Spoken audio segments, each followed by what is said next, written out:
یہاں مسلمانوں کے فائدے کے لیے ہم 40 گناہوں کی ایک فہرست بیان کرتے ہیں جن میں اکثر گناہ کبیرہ ہیں، تاکہ کم از کم یہ تو علم ہو کہ یہ گناہ ہیں اور ہمیں ان سے بچنا ہے۔ اللہ تعالیٰ کا کوئی شریک ٹھہرانا گناہ کبیرہ ہے۔ ریاکاری، کینہ، حسد، تکبر اور خود پسندی میں مبتلا ہونا، تکبر کی وجہ سے مخلوق کو حقیر جاننا، بدگمانی کرنا،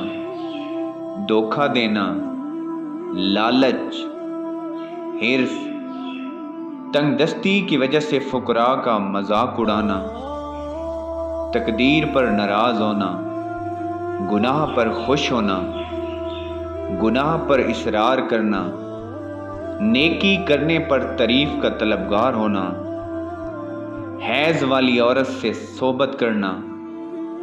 جان بوجھ کر نماز چھوڑ دینا، صف کو سیدھا نہ کرنا، نماز میں امام سے سبقت کرنا، زکوٰۃ ادا نہ کرنا،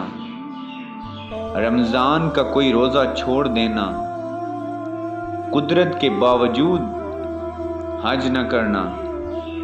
ریشمی لباس پہننا، مرد و عورت کا ایک دوسرے سے مشابہت اختیار کرنا، عورت کا باریک لباس پہننا،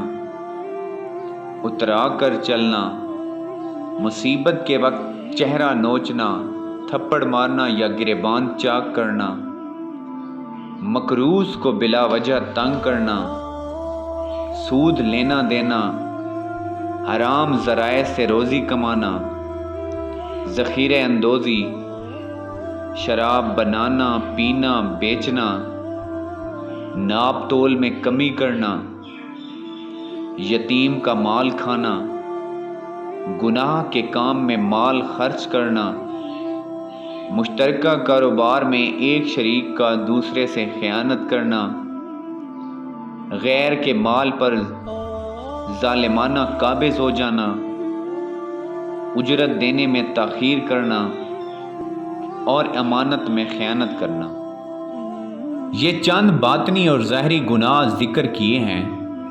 ان سب گناہوں کی معلومات حاصل کرنا اور ان کے احکام سیکھنا ضروری ہے۔ افسوس کہ مسلمانوں کی ایک بڑی تعداد کو ان گناہوں کی تعریفیں تک یاد نہیں کہ یہ ہوتے کیا ہیں۔ اللہ ہمیں سب ان گناہوں سے بچنے کی توفیق عطا کرے۔